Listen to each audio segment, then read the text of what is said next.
Hi guys, it's Jeff at Sirens Racing. This video is about how to install a Molecule skid plate on a 23 KTM 300XC or the Husqvarna TX models. I believe the same fitment works on the XCF and SXF models as well, and the SX 250. Well, it's a pretty nice mounting system they've come up with here. I'll show you here. So on the front they've got two billet CNC machine brackets that fit into the stock mounting. Use the stock bolt here, bolt hole. And let's see, you can see here, if you're confused about which way to install those, well, this bottom side here that faces towards the skid plate has a countersunk hole. And they've done that to make it easier to kind of find the bolt hole when you're sticking the bolt through there. And the side bolts don't have that countersink. So the countersink hole part goes towards the skid. And then these brackets, you should leave them, you should just barely snug them to where you can still rotate them with your fingers. Because the very first time you install this, you've got to get those bolts lined up properly. And that's why you need to let those things rotate a little bit. All right, so it comes with all the hardware necessary. It comes with 4 bolts this length. So 4 long bolts. This is explained in the instruction sheet. So there's the instruction sheet, which I highly recommend you read first. I know a lot of you guys don't like to read those, but it'll save you a lot of time if you do. So there's 4 long bolts and 2 short hex head bolts, and there's 2 short countersunk bolts. And so all 4 of the long bolts go in the front. 2 come in from the side like this without a washer, and then 2 in the front with a washer. And then the 2 shorter ones are used with this nice piece here. I don't know what you would call this, but this piece that fits into the skid plate right here. Very, very similar to the stock setup, and it uses stock rear holes, which I like. I really like this mounting system. All right, so they tell you to mount the front ones up first. So these 2 here will go in first, and I'm going to stop here for just a second and put this on a tripod. All right, so I forgot to mention the tools that you need. Really about the only thing you need is an 8mm socket. I like these on this little screwdriver type handle. And it's got a place where you can put the ratchet in the back. This is made by Craftsman. I think there's other companies that make the same thing. But they're kind of really handy, and having this in your hand like this, you have a better feel than you will with a T-handle. And when you're trying to line up these holes the first time down here, these bolts, you don't want to get those cross-threaded. So, but if you do, you should always, I highly recommend that you have a 6x1 tap and a tap holder handy. You can, if you start the bolt just a little bit crooked, back it out and clean up the threads and then start over. That little tool can save you a lot of hassle. So in their instructions, they say to mount the front bolts first. So that's what I'm going to do. And it's really easy to start the left front one first, because I can see through the frame right here and see the bolt. So that's what I'm going to do, is start that one first. The right one you can't see from the other side. So I'm going to hold this up, and you should kind of look at the back mounts as well, just to make sure that you're somewhere close to there. But since we've got these front mounts loose, we can shift the swing arm back and forth to get those back mounts lined up. Okay, so that one went in real easily, because I can see through here, right through here, I can see that bolt.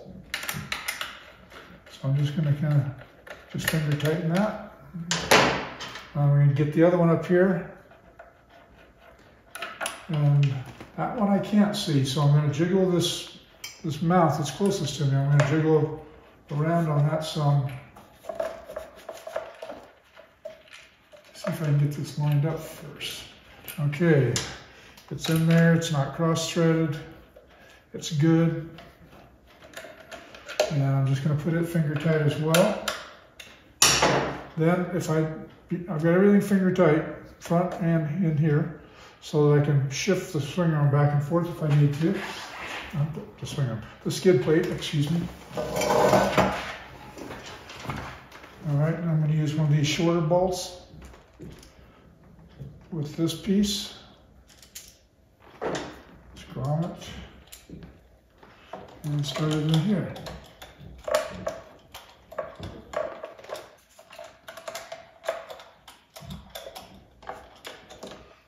This one, I don't feel it very well. There we go.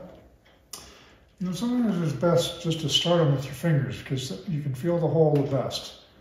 And you don't want to cross thread if you can keep from it. Okay guys, so everything is lined up. I got to go to the other side and put the other bolt in.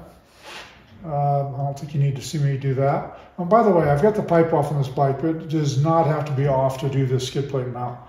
I've got it off for another reason. I've been testing fitment on different pipes with radiator guards. So that has nothing to do with the skid plate installation. And then the last thing, you know, this skid plate, this bike has linkage, so this skid plate has a linkage protector back here. And this piece makes it double thick. And I think it's easiest to install this after you already have the skid on, because otherwise you're kind of pushing up against this extra thickness. And this is really easy to install. So right now I can just pull that down. And I can just slide this bolt up in there, you know, these countersunk bolts. And bam, that's ready to go. Okay, so one thing I am considering doing, I know some guys are going to whine about this, so I'm going to mention it. That is these hex head bolts. Guys are going to say, oh, those are going to catch on a log or something. Well, probably not, but it could happen because usually you're hitting the skid plate back farther. You know, you wheelie up onto a log, and usually you never touch this part of the skid plate.